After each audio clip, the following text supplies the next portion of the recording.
And we are live. Hello, everybody. That was a bit dramatic. My name is Elena Pugia, and I am the founder of the Natives here. And this is our last open forum before the conference, and also the last open forum before Germany goes on a light lockdown. Yes, that's right. We are based in Germany. And loving it. But on software subjects, let's talk about a little bit about data natives and the open forum topic for tonight. So tonight we are focusing on a very important topic, NLP, natural language processing, which is quite technical, and we're really looking forward to have this discussion here, moderated by Evgenia Panova, who is our head of content, and in the presence of a lot of respected experts in the field, coming from DFKI, which is the Center of Artificial Intelligence here in Germany, from Omdena, which is another artificial intelligence hub, and other locations. Shaista comes from a consultancy, and other experts. We also have an expert coming from California. So that's one of the perks of doing online events, is that you get to connect with people and to have speakers from around the world. But before we dive in, and before I pass the torch to Evgenia, I would like to tell you a little bit about data natives and who we are, what we do, and why we do it. So I will share with you my presentation. Give me a yay if you can see it. I will also make it full screen. This is so I can show you a little bit about the organizers behind this open forum and behind this movement, let's say, Data Natives Unlimited. It's been a tough year, 2020, or it's been a weird year or a sci-fi year, generally a peculiar year, that year. And we normally we have a big community of data scientists and experts and people in the tech field who come together every November. This year, we already could see it coming that would not be the case, and we decided to do everything online. And because we did not want only to have one gathering, one instance where everybody's coming together, we decided to do it from September until now. And but before I jump into it and tell you about what we're doing with Unlimited, let me tell you about Data Natives. So we've existed about 5 years. We are headquartered here in Berlin, which is the coolest capital of Europe. I can attest to that. And we essentially have a media outlet, Data Economy, where we broadcast news, we have articles, expert opinions, white papers and so forth, distributed there. And then we also have a community that meets online and, well, offline and online. And we bring them together to meet with each other, to exchange ideas, to co-create and to innovate together. And those are more than 80,000 data experts. And right now they're spread in 50 key tech capitals. I would say about half of them, or 50% of them, are based in Europe, and the rest are in the US and in Asia. And as I mentioned at the beginning, we have a conference that happens every November. It's our trademark and flagship event, and it brings about 3,000 people together. And this year, we're taking all of the activities online and actually enhance them. And instead of only doing something in November, we're starting something from September. So we went digital. We took all of our activities online, and we decided to do much more. We decided to start with the hackathon that we already did in September, and to bring a lot of people together to hack and to get different challenges around healthcare and sustainability and climate change, and to find creative solutions. We had a demo day. And we also had already open forums. And this one today specifically has been supported by Berlin Partner, which is public institutions that's based in Berlin, helping startups and helping corporates headquartered here. And then after this final open forum, we're going to have the conference, which is happening in November 18 to 20. 18 and 19 are the conference days, and 20 of November is the day where you can network and meet other people. But I'll get to that. So who are data natives? Well, for starters, if you are here, you are a data native. But in more seriousness, you can see some faces here. These are the faces of the people that come to our conference, the face of the people that they are connected with our community, people who are very smart, agile, they are fast on their feet, and they see technology as a force for good. And those people, as I mentioned, we have a big network of those people. They are a lot in Europe. A lot of them are in the DACH region because we are based in Germany, in the US, and in Asia. A lot of them are data scientists, founders, researchers, developers, and some of them are managers and consultants. And we have all these different social media outlets where we connect and share opinions and look at the world through the internet. They are young, they're agile, they're data driven. They are mostly between 25 and 34. Then next let's say bracket is between 35 and 49. So there are the millennials out there, and they are the ones that they're coming for content, they're coming for industry trends, they're coming to network, socialize, and to meet other speakers. And they will make about 75% of the workforce by 2025. So we basically, all millennials, because I'm putting myself in that category, we are here to basically change the world and the workforce. Not making very small statements, am I? So, and this is the community. It's spread around the world. You can see some of the key locations. Actually, it would be great if you can leave in the comment section on wherever you're watching us, on Facebook or YouTube, Twitter, LinkedIn, or if you are in the intimate circle in Zoom, if you leave a comment and let us know where you are based right now, where are you located? It will be really fun to know. Please let us know. And as you can see here, this is us. This is us in the very first lockdown back in March, getting together and finding creative solutions for our hackathons. These are a bit of those are some of the dates. September already passed. We did our hackathon, we did our demo day. All of the open forums, this is the last one, October 29th. This is the open forum on NLP. And we're just before the conference in November. And on that note, for everybody watching from Facebook, from YouTube, from LinkedIn, from Twitter, and you still haven't gotten your ticket, you still have some time. And there's 3 options. There's the free option where you can get a ticket and watch all the content and have some access to our networking opportunities. You can also get spend a bit of money, like 40-50 euros, and get a ticket where you can meet even more people, especially if you're looking for a job or you're looking for leads. That would be something for you. And then of course, if you're feeling like a VIP and want access to our exclusive online events with some of the really exclusive experts that we have bringing on, get VIP ticket. I think before I pass now the torch to Evgenia, just to explain a little bit about the open forum that we're here today. So basically every Thursday we gather at 6 p.m. We gather here with really interesting people on a sort of roundtable type of discussion where we exchange information. There's a moderator who asks questions and tries to get really to the bottom of things. And today we are focusing on the natural language processing. So Evgenia, who is our head of content at Data Natives, she would present you the topic and also the panelist. Hi, Evgenia. And on that note, I will let you to the very capable hands of a great moderator. And I wish you having a lot of fun. Hi to everybody who says from Kiev, from Frankfurt. Hi, Alina. Hi, Umesh. Hi, Andreas from Oslo. Anders from Copenhagen. Dirk from Zurich. From Stockholm, someone from Athens. Hi, that's where I'm from. So hi, everybody. And I'm passing you on to Evgenia. Have a lovely session. And looking forward to also see you at the conference. Mwah. Ciao.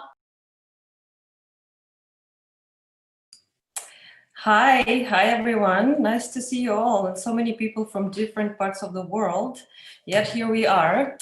And thanks so much, Elena, for the warm introduction, and welcome to our panel discussion on NLP.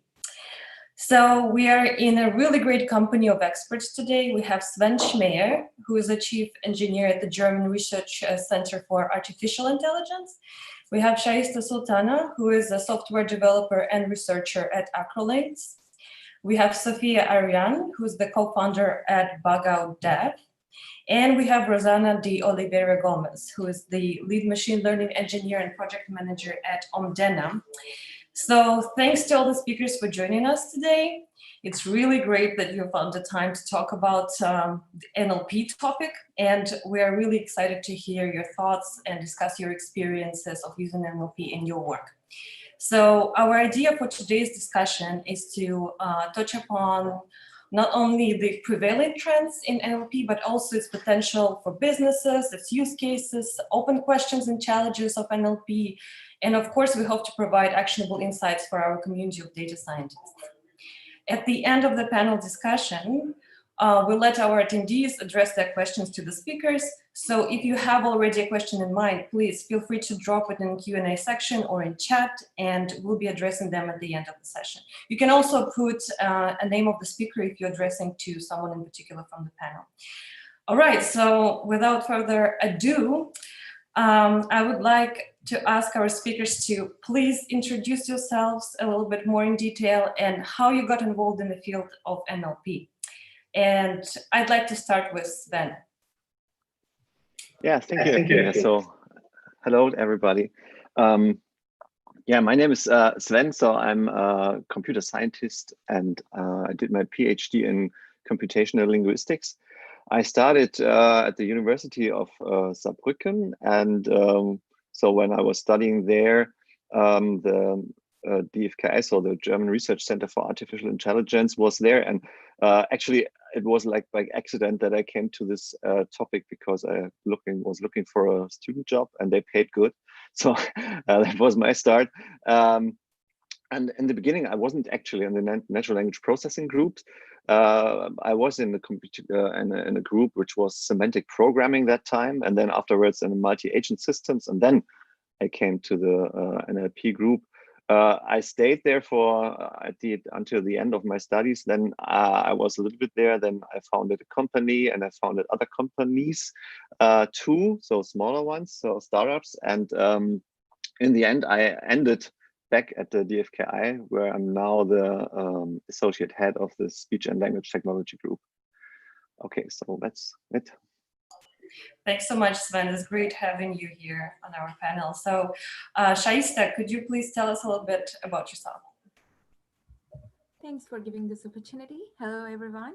So this is Shaista Sultana, and I'm working currently as a software developer and researcher at Acrolinx GmbH, where we are trying to incorporate natural language processing in our software as much as possible to develop cool ideas like helping people create better content and speak with the same tone of voice. And then my trees with natural language processing began when I was doing my master thesis at the University of Stuttgart in Germany. And in collaboration with a company called Five Analytics, what happened was I was asked to solve the problem of concept drift in machine learning with the help of visual analytics. So the thing that happened was I could either go through the pathway of solving that problem and addressing it with the help of textual data or image data. I went for the textual data because it is something which I feel it is a part of everyday life, and I am keen on learning languages. So I decided to opt for it. And then when I was about to graduate, I started looking for opportunities in this area of natural language processing because I was quite fascinated by everything that was happening, because it is more of an art than a science, that I would say, this natural language processing. It is evolving every day, and it involves a lot of innovations and engineering while we are developing NLP applications. So, and here I am working as a researcher at Acrolinx, and I would like to continue working in this area and develop more and more. Thanks. Yeah. Thanks so much, Shaista. Thanks for joining us. And Sophia? Hi guys, it's very nice to meet you all. I'm Sophia, co-founder of Bugout.dev. So we're building a search engine for software teams. Basically, engineers can find contextual information related to their private code base. So my path to AI, little bit maybe not traditional. And actually, this is the beauty of AI field, that it attracts like people with very diverse background. Many years ago, I was a professional ballet dancer, and I was working with theaters, like professional theaters around the world. But you know, it happened to professional athletes. I had injury, and basically I had to choose what to do with my life, either to stay in ballet and be like a teacher, or be a choreographer, or like completely change my life and starting something new. And in 2015, when like the hype around deep learning neural network happened, I got really fascinated by AI, like the concept of artificial intelligence, because it's like for us, for humans, is the opportunity to eventually create like a new consciousness, like new form of intellect that can comprehend itself, right? And introduce completely new intellectual perceptions and world models that maybe not, that we as humans, we can't comprehend it, but that new consciousness will be capable to comprehend, and we will have completely new world, and very interesting world models. And the concept of creating that consciousness was like really attracting to me. And I realized that, okay, I want to dedicate my life to AI. I want to be involved. I want to contribute to that field as much as I can, and like bring value. And the only, like the way I saw like I can do and start doing that is, first of all, understand like on technical level what it is. Because, you know, when people drop all those buzzwords, it's very confusing. When you're not expert, you can't like really deeply understand the matter.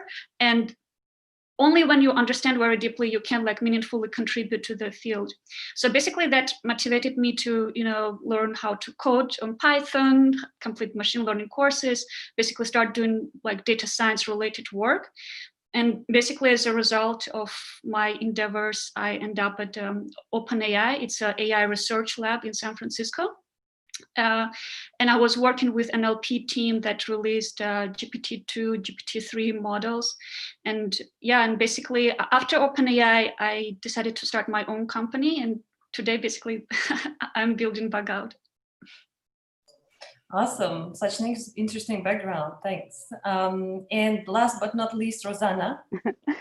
So hi everybody, and thanks to Data Natives for this nice opportunity to get in touch with everybody about this very interesting topic.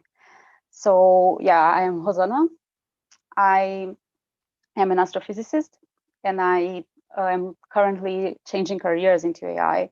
Or I mean, you can still say that if I'm still changing or not. It's still in the gray area. So as for training, I am an astrophysicist, and I studied in Frankfurt, in the Frankfurt Institute for Advanced Studies. And back then, I was doing research for a very long time in a very theoretical field of astrophysics. And then, similar to Sophia, I also decided to change gears into the AI family in the world a couple of years ago. But I wanted to find out what I can do that is still impactful for the world. And yeah, so this is how I came across Omdena. And I've been working with Omdena for quite some time now. And Omdena is a platform that puts together AI and domain experts to solve social impact problems. So, and within Omdena, I've been working with several fields of AI, and I've been trying to, you know, learn a little bit from all those fields and how they can impact our society. And yeah, so in terms of NLP, right now I am working with 3 projects. So I am working with a project related to climate change, another one related to online abuse of children, and also another one related to recommender systems for an application. This is more like for a startup, for recommending projects to volunteers. So this is all in the areas of social impact sector, so to say, which is the areas that I am very much interested about. So I would say that I'm still learning what is possible to do. Very kind of having like this rough start of getting all it at once in several different fronts. So yeah, cool. Thanks so much, Rosana. So definitely a fascinating lineup of speakers tonight with different backgrounds. So really look into the conversation. Let's start with the first question. All right, so there are so many elements and techniques and ideas in NLP these days. The trends are just immense. And data scientists can use those depending on their task or the industries that they're working for. So my next question would be, which NLP techniques and ideas you are most excited about and using frequently in your work? Sven? Yeah, so well, I'm actually most interested in conversational AI, which means to talk to computers and getting also answers. So that's the thing that we are trying to do and to achieve. So this is my main interest, but we of course do several other topics of natural language processing, which contribute to this conversational AI, like information extraction and relation extraction. So between these named entities that you extracted, so then you can do the relations and you can understand what everything is all about, and you can build up your knowledge. So this is a second part, which is, I think, very important in natural language processing. So it's the knowledge part. So not only to get information out of these texts or whatever you get, but also to build up the knowledge and then to use it. So this is actually what is needed also for the conversational agents. And then one last thing, which is also connected to the conversational agents, is to kind of build up some emotions, in the chatbot. So to give a chatbot a personality, which is, in my opinion, very important for people when they are cooperating with the chatbot. So currently, it's just usually a question answering machine, and with some chit chat around. But this is not really what I am understanding in the conversational AI, and this is what I'm looking for and looking into, and we are doing also in several projects a lot of research in this area. Thank you so much, Sven. And Rosana, what about you? Sorry, I was muted. So yeah, and for my case, especially for the social impact sector, which is mostly composed of NGOs and startups, I think that NLP is coming a little bit or AI, so to say, is coming a little bit late in the game, because these are still a sector that is still in this digitalization process. So I think that especially for NGOs, when you think about that, they have so many reports, they have so much data already, but they just don't know how to actually extract information, as Sven was saying, like to really, like, it's kind of this text analytics, if you want, to really understand what is in there. So I think this is like one of the things that is coming for the NGOs. This is part of the work that we do at Omdena, to actually realize what is the potential of AI.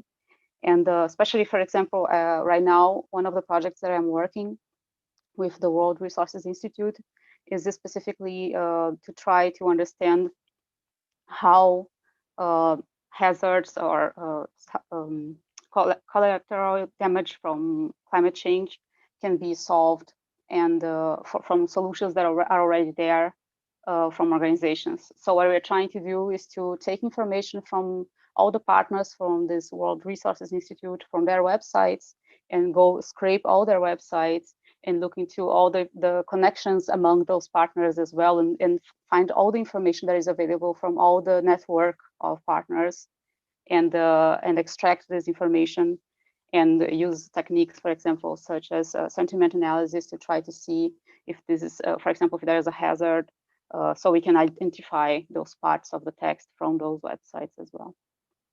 And what I think is also quite exciting, that's not necessarily something that I'm working on, but I think really kind of remarkable, is this idea of summarization, which is trying to take a text and try to find the most important information there that is summarized. So for example, right now we're having all the situation with COVID, and we have this tons of research papers coming up every day, and it's impossible for a researcher to read all of that, and it's not all of them are even relevant. So I think this is a great potential to actually help us, not only right now in terms of COVID, but in general for whatever kind of field that you want to work on. Definitely, yeah. I think I've read that we have around 80% of all data that's available is actually unstructured and is actually text. So one of the reasons, and only 20 is something that we can work with. Process. Yeah. Thank you so much, Rosana. And yeah, Shaista. Yeah, the most important NLP technique that I feel very fascinating is something like the area of natural language understanding, with the help of which we could be able to gather semantic cues about the language and then make predictions according to that. Like, for example, in our company, mostly what happens is we have emotional guidance, for instance, and empathy generation, like what is the empathy of this particular text.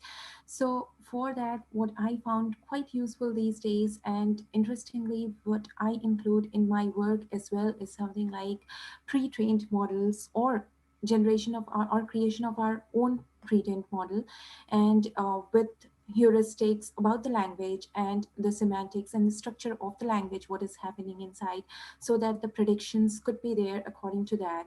And similarly, these types of pre-trained models, they could be helpful for grammatical error correction tasks, and something like solving the problem of confusion words, for instance, text summarization. So these are basically the NLP techniques that we use in our organization.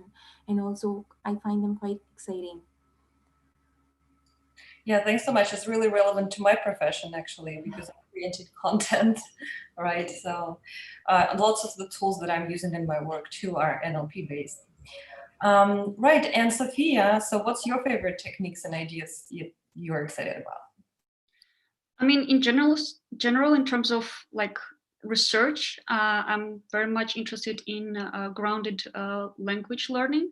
It's basically like through physical objects. When agent navigates through physical world, it learns the object and the name of that object. Like, to me, it reminds, like when we're like babies, we weren't capable to think on like very high abstract level, right? Like our parents would show us like, this is apple, like this is table, this is chair, and through like interacting with physical world, we were learning words, and then later on with the development of our brain, we basically like were capable to more and more like higher abstract levels, and like understanding what is love or is compassion, like basically things that don't have kind of per se physical representation, but we still like have those objects in our mind. In terms of like research, this is what I'm very much interested in.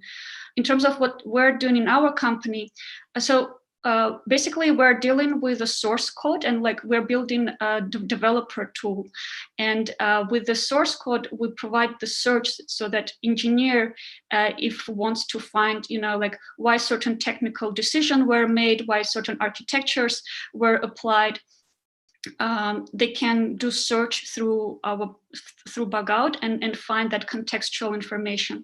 So, and we treat code to some extent as a language, because code is also language, right? But it has actually more rigid structure compared to text, and we're operating on the level of abstract syntax tree representation of source code, and our goal is to actually generate code at some point, because it's a challenging technical technical project, but at some point it will be possible that code can be generated, and for engineer, instead of writing something from scratch, they can have already like pull request waiting for them, and they can just look through that pull request and decide if they want to approve it or not. So in that sense, it's also it's not text generation, it's like a code generation, but it's also like to some extent machine learning NLP problem. Yeah, thank you so much. So yeah, talking about all these different applications, just recently my colleague forwarded me an article which explained how NLP was used to detect loneliness in people. And so basically the researchers tried to design a better metric for quantifying loneliness, and they used NLP to dissect those long interviews with people to actually track the subtle changes in their speech. Yeah, and NLP is used everywhere, right? So it's used to detect like credit worthiness. We talked about sentiment analysis, social media, chatbots, everywhere. Yeah. So my next question would be, which NLP use case do you see as the biggest opportunity for your industry, and why? So if you prefer to answer, Sophia. So, you know, for example, I'm really excited about the potential of a GPT-3 model. And actually, there are companies who are using it. It's not yet publicly available, but there are companies that are using it in production, and actually like chatbots that talk to people in on very different topics, and the goal of those bots is to address mental health issues, especially now with with COVID, with kind of all kind of challenges that the world is going through. This became even more important. So the use case that I really appreciate, and I appreciate that people working on it, is using those very advanced state-of-the-art models to address the like mental health issues and like really support people.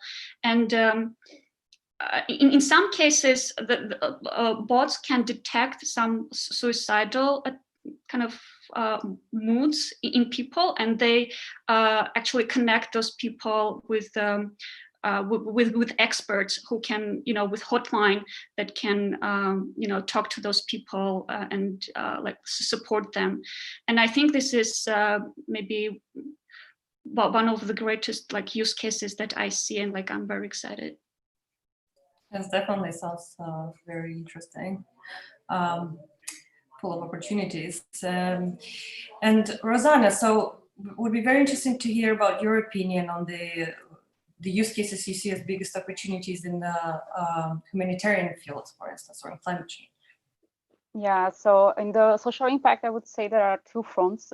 So from the NGO point of view, sorry, I think there are like a lot of potential, also following Sophia's already idea of chatbots, or also machine reading, like to these Q&A systems to help with emergency response. So it doesn't need to be necessarily disaster response. This is actually a topic that I had a little bit of experience before.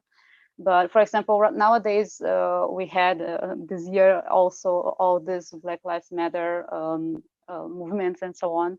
And I think that if you are there in a protest, or now we have the protest in Nigeria as well, and if you are there in these protests and you need help, and you are in the middle of the crowd, like, or in bigger emergencies, for example, with COVID or with a cyclone or something, you usually have to go to a place, or you have to call somewhere to get information, and it's not very clear how you do that. So if you can use NLP to actually automate this process, like creating bots that can identify intent, that can really understand what is that you need and answer to that, this can be much more helpful. Or also in this line of healthcare, more like startup style, I think this could also be very useful for automating diagnosis of several diseases.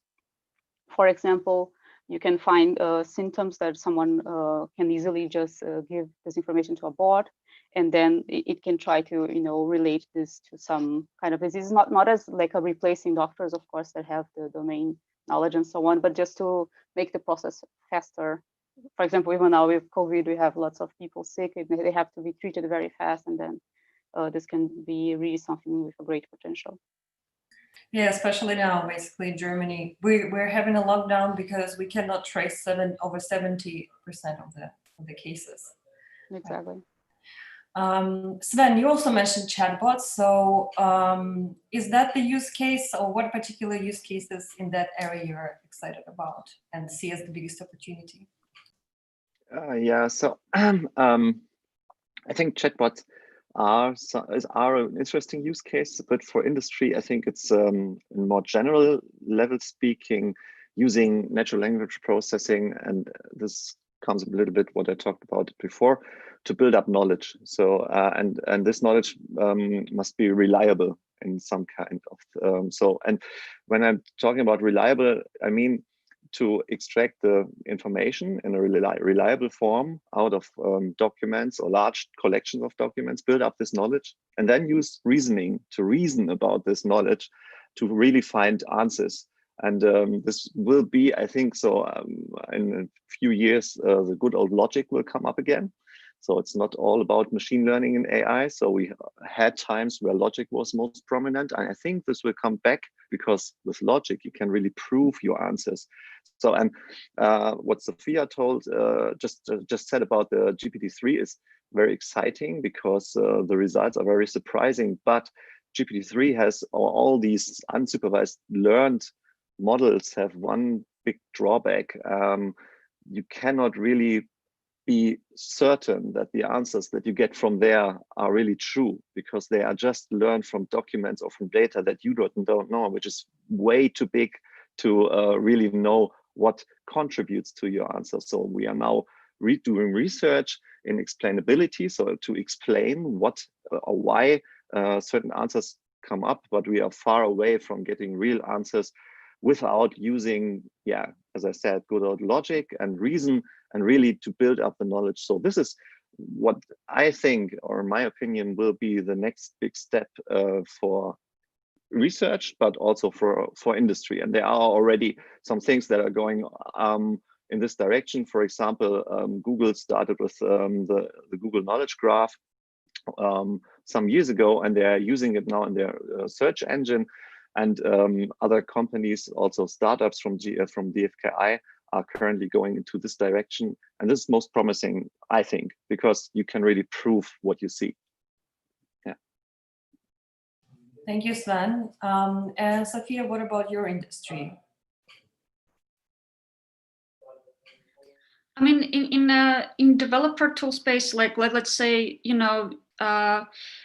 you have to serve the queries very well, right? Like, let's say, especially like in search engine, like if person kind of somewhat knows what they're looking for, but they can't like exactly explain, right? You still have to serve those queries at the best of your ability, right? And this is kind of a challenge and opportunity how to like really serve queries of people when they search something, but they not sure what it is exactly. They can't like find like the exact word, right, for that. Yeah, so those kind of like NLP applications as well that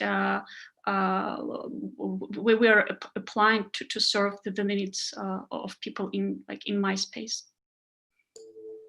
Thank you. And yeah, Shaista. The biggest opportunity that I would say that I see in my industry would be something like an NLP powered language generation tool. It is somewhat similar to what Sophia, Sven, and have been mentioning here. So the thing is that right now our software, it does is it helps people and authors in an organization create content which is similar, and they speak with the same tone of voice. It has to ensure, the software ensures that people, they are speaking in the same tone of voice, and everybody is able to understand, the audience is able to understand what they are speaking, and the intent is communicated in the right way. So that's why it would be very cool to have something of that kind in which we could have a language generation tool. But it has its own challenges. Right now, it as NLP is an evolving field already. So the biggest challenge that I see here would be something with the precision. Like, for example, if like Sven had also mentioned just now, I would just second to that and say, yeah, whenever the language generation tools are used, then in that case, the conversational tone, it might not be in line with what the person in front of us is expecting. For example, right now, when there was a test performed for OpenAI GPT-3 model, then there was a case, a situation in which someone had posed the question, should I die now? And then the chatbot replied saying, yes, you should. So we are not there yet, I would say. So in such cases, it could be really menacing in case we are dealing with pharmaceutical companies or with military organizations. It would be really menacing for mankind. So these are the major challenges that we should keep in our mind when we are creating something of this kind. Yeah, it's actually also has to do a lot with my next question is about bias, right? So we know that NLP is important, plays an important role in our daily life, and we're using it daily. And despite the methods being very successful, there's still a risk of reinforcing the gender bias, for instance, and other types of social biases, right? So how do you go about the threat of bias, and what are the tools that data scientists can use to manage it? For me, what I feel is like bias could be of any type. Like in our organization, also we find biases related to gender, and then like when we are dealing with NLP applications, especially, then there would be something like demographic biases that we come across, and then there is the gender bias, and there could be the racial bias which exists when we are dealing with text. And till now, the data that we have presently is something which is normally biased, and especially when we are talking about gender bias, then it would be something like it is more or less more favored, I would say, towards male. Like, for example, there are word embeddings and all those in which these word to vec models, they have the tendency to predict something like male is to doctor, whereas female is to nurse. So there are such kinds of biases which arise due to the data which are available at present. So the first thing as a data scientist that I would look at it, and I would suggest other data scientists as well, is like dealing with the data and cleaning it up and augmenting it as much as possible in a way so that we would be able to deal with such kinds of biases and resolve them. And but I would say that it is not possible completely to mitigate such kinds of biases, but yeah, it can be reduced. And at the same time, for instance, if we are dealing with transformer-based models, which are kind of quite in use these days, then in that case, what we would say is like even data augmentation techniques like dropouts, etc., would be quite helpful. And then in the first case, also in the first step, when we are dealing with the machine learning models, then what happens is we have several techniques like the word representations as well. We should be able to debias them. So these are small points that we should care about when we are dealing with textual data, so that this kind of bias, it does not propagate when we are dealing with the downstream task, like when we are using pre-trained models and then creating something for the downstream task like sentiment analysis or something of that sort. Thank you so much. Anyone else from the speakers would like to add something to that question? I would maybe just add that, I think it comes to like building very good evaluation data set, right? And just make sure that your model performs well with evaluation data set. And also, like what I noticed, like the data scientists, they think that, okay, so I trained model, I gave it to like engineers and they will put it into production, and then like it's kind of engineers like responsibility to track how model performs in production. But like what I would encourage everyone, and this is what I also pursuing is like, don't separate like, oh, this is data science work, this is engineering work. Just become like very, very good engineer. Just grasp like very good engineering skills. And so even like when you train your model, you test it, and you can deploy it into production, and you can like monitor how it performs in production. And if you see the early signs of some bias behavior, so you can like address that issue very quickly.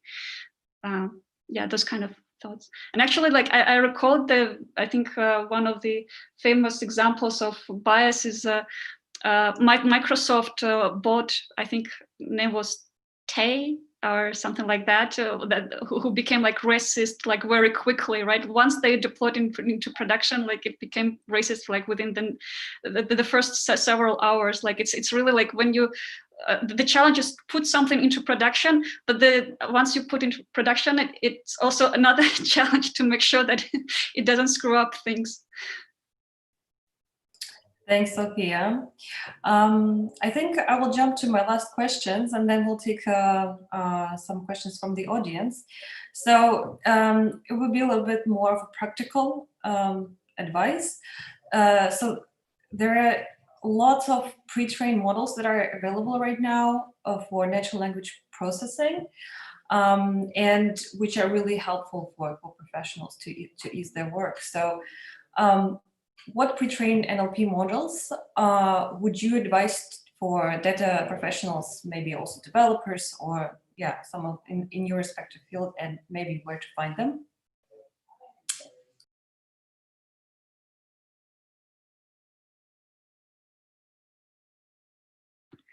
I mean, there are those state-of-the-art models that are have been introduced, right? Like GPT-2, GPT-3, like BERT model, and so on. Like my approach would be is just to think first, like how you're going to use it. Do you want to just practice to play around, right? Like it's kind of more research goal. Then it's like it's publicly available, like all research papers, they normally also put their code on GitHub, so you can go and find it. If you're kind of dealing with more practical use cases, let's say you're working in a company, then it depends on like what business problem you want to solve. Actually, this is one of the challenges I also noticed, that, you know, people, when they work, you know, let's say in startup, they want to train models, they're fascinated with this kind of experiments, but very often they forget about real business value. But the reason why this field is growing and attracting so many people, right, and so many people want to transition to machine learning is because they see potential of business application. And I would say, like, first think what business application for your use case, right? What business value you will bring to your company. Then what kind of data do you have? Because it doesn't matter what kind of state-of-art architectures are there, collecting data is extremely hard. And I think it's kind of an eternal problem for everyone. And then based on like evaluating what kind of data set you have, then decide what architecture makes sense to apply. Let's say GPT-3 has, if I'm not mistaken, like hundreds of billions parameters. It's like it requires huge computational power to even apply it, and not everyone can afford it. Maybe it doesn't make sense for your company to use it. Maybe you can just use LSTM or like any other model to solve your problem, and it will solve that problem very well. Thanks, Sophia. Rosana, did you want to? Yeah, if I can just go ahead and just add to what Sophia said, that it's perfect. That's the answer that I was going to give. Also, when we think about those models that are pre-trained, even the cost that you have for them, not only monetary and computational and so on, but they also have a very strong carbon footprint.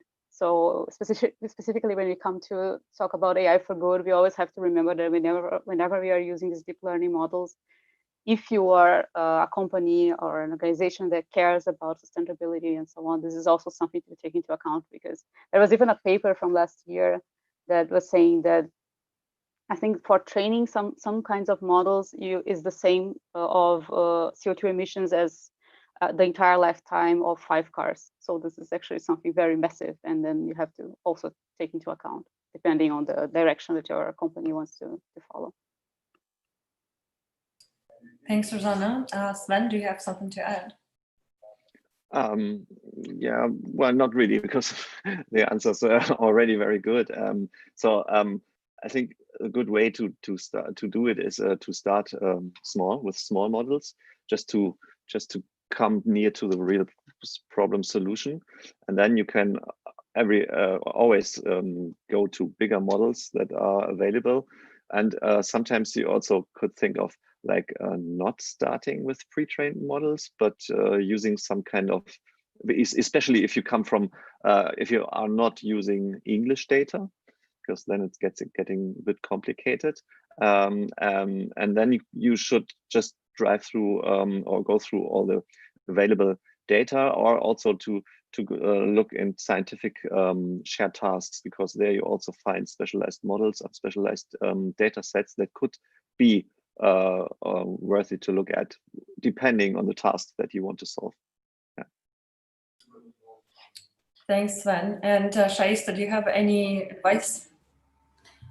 Yeah, I would just say that actually the thing is that it was an incredible answer from all of us, like Sven, Sophia, whatever they mentioned, it was great.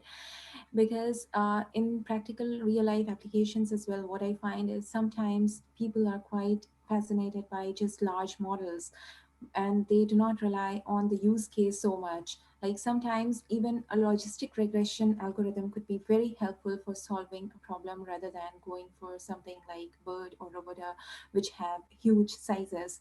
So in that case, it is actually the best approach would be something like to start small and then progress in the direction of improvement to see like how can it be used. And sometimes even these pre-trained models which come out of the box, they could be fine-tuned to our tasks, and then we could be able to use them according to our use cases.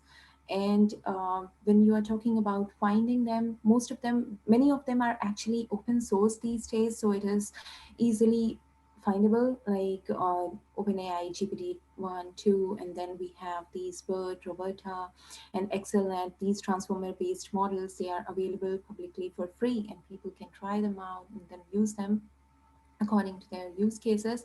And then, so yeah, that's what I have for this. Thanks so much. All right, so let's jump. We have a couple of questions from the audience here in Zoom. John is asking, I'm a self-learner data scientist, and I would love to know, if possible, how did they learn, improve their knowledge of NLP, both speakers, yeah, online platforms, boot camps, and others. So who would like to answer that question? I can share like my experience. You know, when you're just starting, it feels very overwhelming. It feels there's so many things out there. You will never be able to kind of grasp it. So I would start with, I don't know, like what is your background, if you have some technical skills. If you don't, like start acquiring like technical skills, like, you know, the major language for machine learning and like for training neural network is Python. Just start doing like, there actually, you know, we live in like really great time because there are so many courses are available. It's just really hard to find like which courses are very good. So if you want to, you can connect with me after this talk, and I will just send you the links to courses that I personally used. So, but like general kind of approach I would take is just first learn very well like how to program on Python, like it's like a core thing, right? And then those like famous courses by Andrew Ng on machine learning, despite it was like in 2013, but he still like provides those basics about core ML algorithm. So it's very good to know what was before neural network era, right? To understand that part of machine learning and then like move forward. Like, let's say Fast AI, they have very good courses because they're very practical and you code a lot. Just find those communities where you can code together.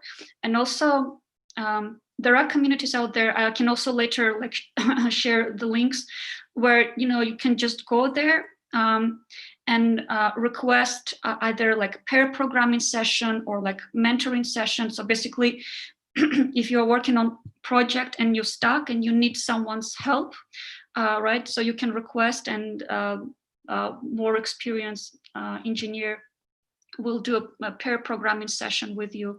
So those resources out there, they're available to everyone. It's just like maybe in the beginning, it's really hard to find them. Thank you. Would anyone else would like to add something to this question? I can go ahead. And thanks, Sophia, for the answer. And I agree that nowadays you have so many resources. And I think one of the things that's very important is that NLP is a field that is developing as we are applying already to, industry and in the world. Like, we are unleashing the research directly into the world, kind of. And the nice thing is that we can have nowadays remote learning, so we can learn from everywhere in the world as long as you have internet. And you can actually take courses where you are learning from the people that are developing these methods and so on. And I think this is fascinating. And for example, and even if you go to YouTube, you can watch like courses from Stanford, like there are like NLP courses there. If you go to Coursera, there are the specialization from NLP that has the people that are literally creating those models and even discussing about other things that can be done. So this is still something that it really feels like it's something that you take the time to learn. Of course, it's an advanced topic, but then you can really be part of this maybe in a couple of years, So I think this is very exciting. Thanks, Rosana. I have something to add about this, because just don't only listen to the courses, but do the exercises. This is most important. Do the exercises. It's all about practicing. And also, thanks, Rosana, Sophia, and Sven for the answer. But what I would like to add is there are so many competitions happening in Kaggle, for instance. So it would be really cool to just participate in them, even if you don't win something there. But at the same time, if you are participating, that would add to your skill. Like, I mean, you would really gain some hands-on experience with real life competitive questions. So that is something which I would encourage. Thanks. There's another question from YouTube. It's the following: NLP still does not work with regional languages. How to improve that? CNN plus NLP can do this? Can it do this?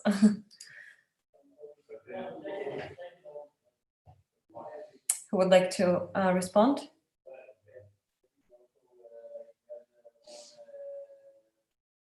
Or is the question not clear? Actually, I cannot see the question. Can you repeat this? It's from our YouTube live stream. So the person is asking, well, basically the NLP does not work with regional languages. How to improve that? And can CNN plus NLP, SNN plus NLP do this? If that makes sense. Yeah, so this is really one of the big problems still to be solved in NLP. So NLP for low resource scenarios. So when you do not have pre-trained models, or you do not have a lot or very much data. So what you could do in this case, you could try out multilingual trained models that because they really learn concepts that can be applied to other scenarios, where for languages that the model has not seen before. So, but it's already a start to have a good pre-trained model. But with it in mind, you do have to have lots of data to do the downstream task and to do this transfer learning for this scenario. So this is really a big problem still. So we are still not having approach to some real good solutions so for that. Thanks, Sven. Anybody else would like to add anything? Let's go to the next question then. So yeah, we have a lot of questions, I see. So the next one is from Walid. What is your advice for someone to transfer smoothly from the academic field, PhD in computer science, to the industry field?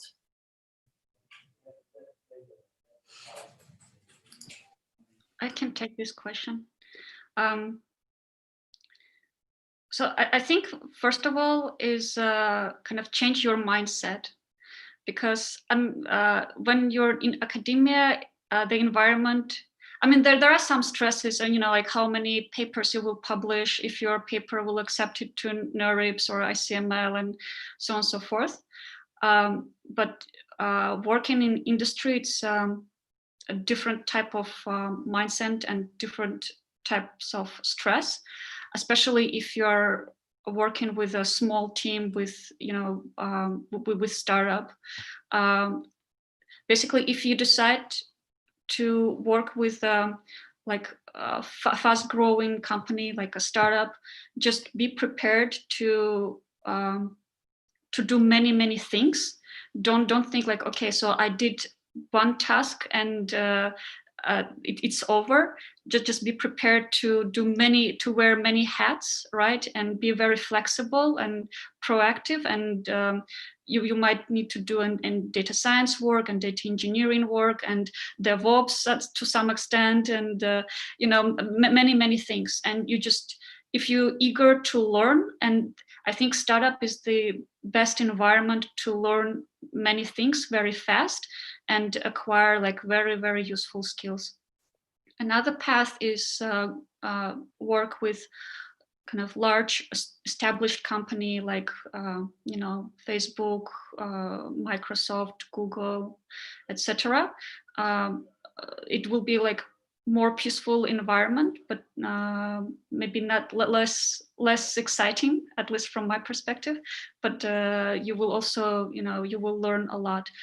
In terms of like how to transition, I don't know if the question implies like how actually transition to those, like let's say if you want to work with large companies, for example at Google, you have to find someone inside Google who can refer you to their HR department.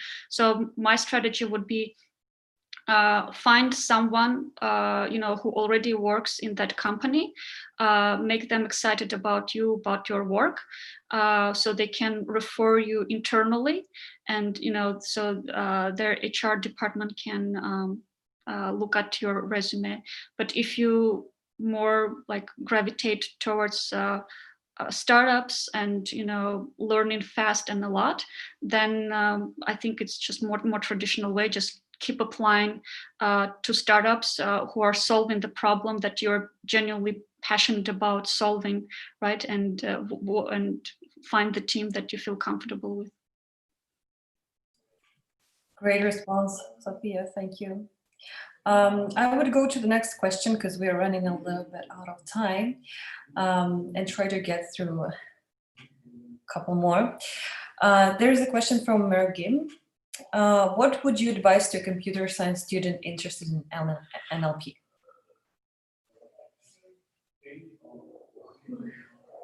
Would anybody like to answer? Maybe I can get into this one. So first of all, if you're a computer science student, what you have to think is what are the things that you're excited about? Like there is NLP, but why is it that you're excited about? A little bit in the direction of what Sophia was saying, of what are your passions. And the second thing would be, are you interested in research, or are you interested in more like a industry career? And actually, if you are interested in research, you can even have research in industry, which is great. So it's more like deciding. I think that whenever you realize that you like something in life, you have to split in smaller problems. And at least for me, the way I do it, it's like asking myself questions. and why is it that I like this thing? What am I willing to learn? What I know for a fact that I don't like, and so on. And then this is kind of a way to kind of build your path. And the suggestion that Sophia gave about networking is also very good, because you need to talk to people, you need to understand what this field is about, you need to know what is there for you. And then the best way to do this is just reaching out to people. And if you just reach out to people on LinkedIn or whatever other social media and just say like, hey, I am interested in this field, I see that you work there, the worst that can happen is that people say you will not reply, but other than that, the chances are that you actually get to learn about the field and even make maybe someone that can be a mentor or something like that. Thanks, Rosana. There is a question that's addressed to Shaista. So Shaista mentioned different models like GPT-1, GPT-2, etc. I'm a beginner and currently starting a new project in NLP. How do we select the best model for the use case? Is there any specific guide for it? I would say there is no such specific rule or guide for that, but yeah, definitely there are some things that could be kept in mind. Like for example, when we talk about BERT or Roberto or any other pre-trained model that we talk about, then in that case, what happens that it comes with the paper, and if we read the paper, the scientific publication related to that model, then normally they have already performed some experiments, and then they give the results on the glue benchmark, for instance, or the squared, or there are some different analyses that have already been performed, and you don't need to perform them again and again. So you already have the results, like for example, precision, accuracy, recall rate, and what is the metric on which you are deciding what model to use. So it is very important to first of all look at it like what is the use case, and then after that decide on what you intend to achieve. Is it something that you want like the recall rate to be high, or is it something like the precision that you want to be high? So you have to take that into consideration, and at the same time you can easily look at the papers and then see what are the results and how these models have already performed beforehand. So that's how you could proceed, I would say.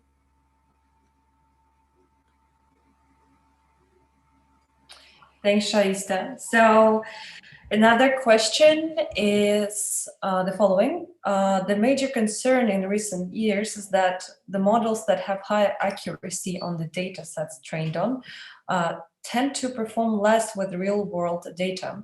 How are the model accuracies right now? Can we trust these models, for example, in the medical field? Can they assist the doctors, therapists, etc.?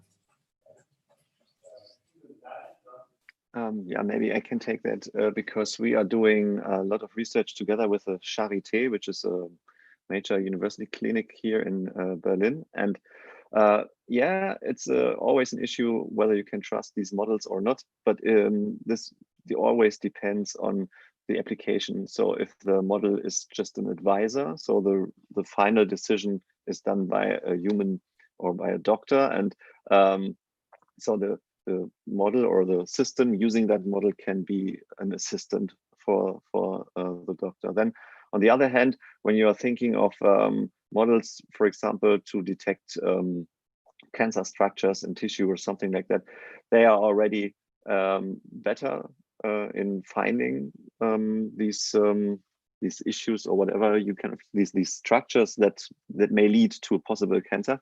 So they are already have improved or are better than humans in that way. So you always have to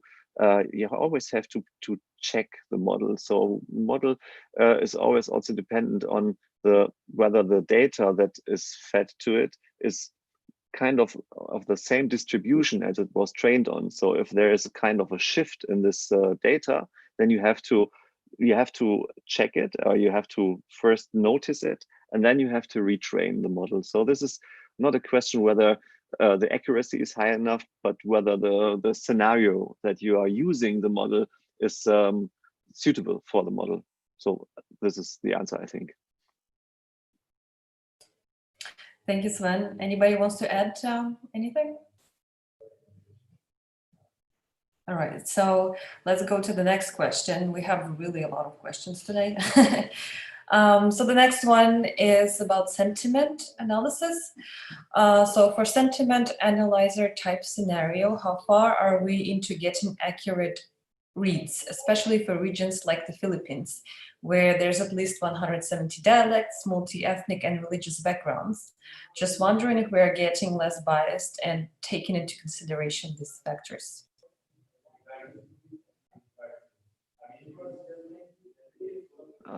So this is maybe again the question of the low resource scenarios that I was talking about. When there's not enough data or the models are not trained on these languages, then it's difficult. So then you need to have some other techniques. And for when you are talking about 170 languages, so if you think of India, there is like 1,200 different languages or something like that. You just cannot do it. Or if you have languages that are pretty similar, then you can make some downstream tasks out of it, but it's really difficult. It's still one of the unsolved problems in NLP.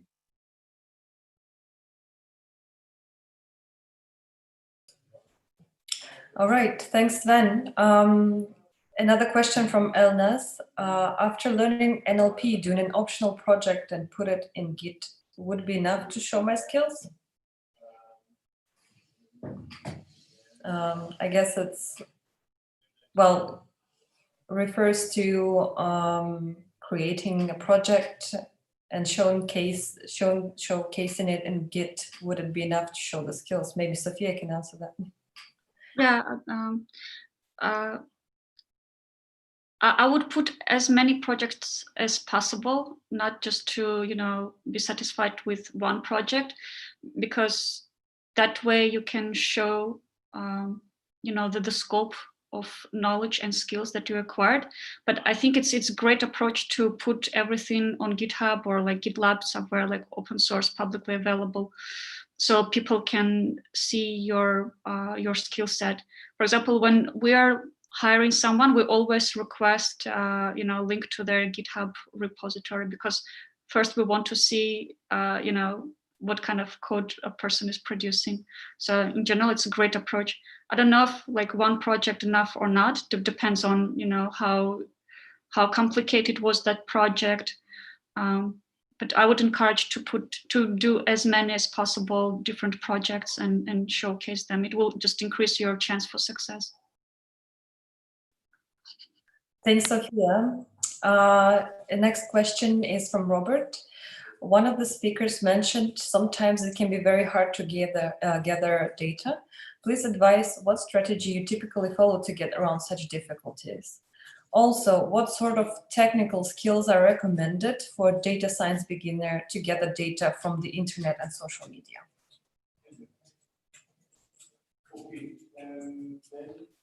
So maybe I can start. I don't know. Sorry. Okay. So yeah, so specifically from the NGO's point of view, this is a very common problem. So I mentioned that we are working with this project about online abuse of children, and this is a project that started with zero data. So we started with the question, we want to understand or get insights about online abuse, especially nowadays that we are all in lockdown and we have all this, children having homeschooling and so on, and online learning. So it's exactly, sometimes with text, it's kind of like, of course you have to be careful and so on in terms of bias, and it might not be the case that you want to work on this will be possible, but for the sake of learning, you can always produce data. So you can produce data, depends on what you want to do. But for example, we had in some point in our project the discussion of, should we create a survey to actually just put it out there and let people answer, even if it's anonymized and so on. Or you can always scrape data from social media if that's what you want to do, depending on if it's like for learning and so on. And there you can also, like in terms of videos nowadays, most of the videos have transcripts. So it's also something that you can extract, at least for the sake of learning. Of course, depending on what their specific problem is more difficult. And there are many nice libraries. There is a bag of, no, it's not, I think it's Beautiful Soup for scraping and so on. So this is something that you can use, and there are many others out there as well. And the good thing nowadays is that like this thing with GitHub is that everybody wants to show code, and then probably whatever thing that you are trying to do for learning, chances are is that someone already did something very similar. So you can just go there and find something similar and start from there, and then just adapt to your problem. Yeah. I would add that, I mean, it depends on problem you're solving, right? So if you just want to practice, Kaggle has a very good kind of collection of different data sets, so you can use them. If you're a company like, you know, that builds, basically solves real world problem, it's much more complicated. For example, in one company like I worked with, we were doing basically you take picture of food, and model predicts is that food is healthy or unhealthy. And there are like many tricks we used, like we literally like were taking pictures of our food that we were like, eating. There are also available like services of people who can, you know, like contractors that you can hire, and they then collect data for you related to your use case. Or if you want to scrape and you don't know how, so, you know, there are many actually courses, first of all, available that explain how to scrape data from internet. But also, if you look carefully through those publicly available code, like on GitLab or GitHub, there are many projects, like people already they already created those scrapers, so you can just use someone else available code for your purposes. So actually there are many opportunities to do it. It's much harder if you're like company and you're solving the problem and you need to safely collect data from your users, and this comes with you know, privacy concerns, how to collect that data and preserve privacy of your users, but I assume it's like different topic.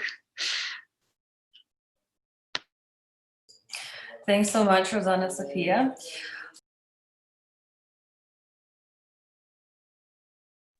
Evgenia, you're muted. Sorry to interrupt you.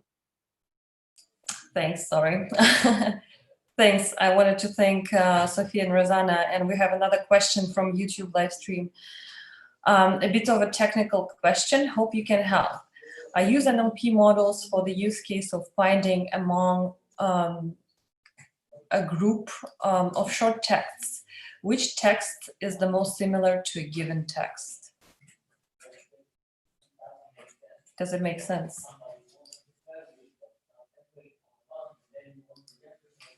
Can you please repeat again? Yeah. Yeah. So I use NLP models for the use case of finding among a group of short texts, which text is the most similar to a given text. Okay, yeah, so I can take that because this is the problem of textual entailment, I guess, that you want to solve. So just have a look in the internet for the textual entailment, and then there you find a lot of hints for that special kind of task. Okay, thanks, Sven. And another one, how do I evaluate which model gives me the best result, given that I don't have a training set with text being labeled as most similar to least similar?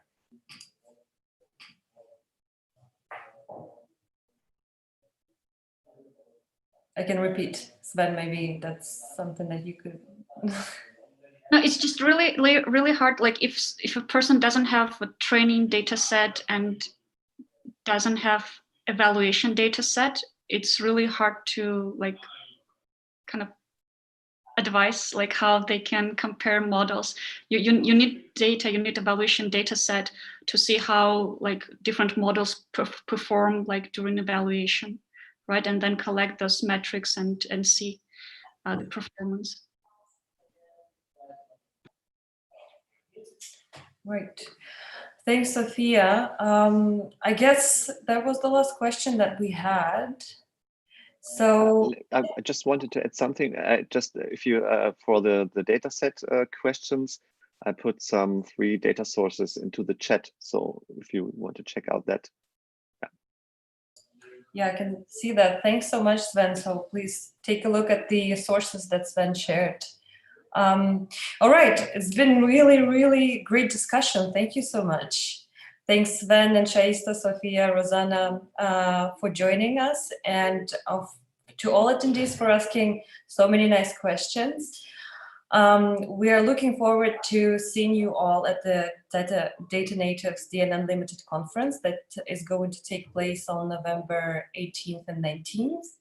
Well, we'll have an opportunity to talk more and network with each other, and we'll have great keynotes, panels, great content, all virtual, online, and yeah, collaborate with one another. Even if we don't have much physical opportunities to do so, we can still do that online, and we believe we will be very successful in that. So thanks so much for joining us, and have a great evening. Thank you.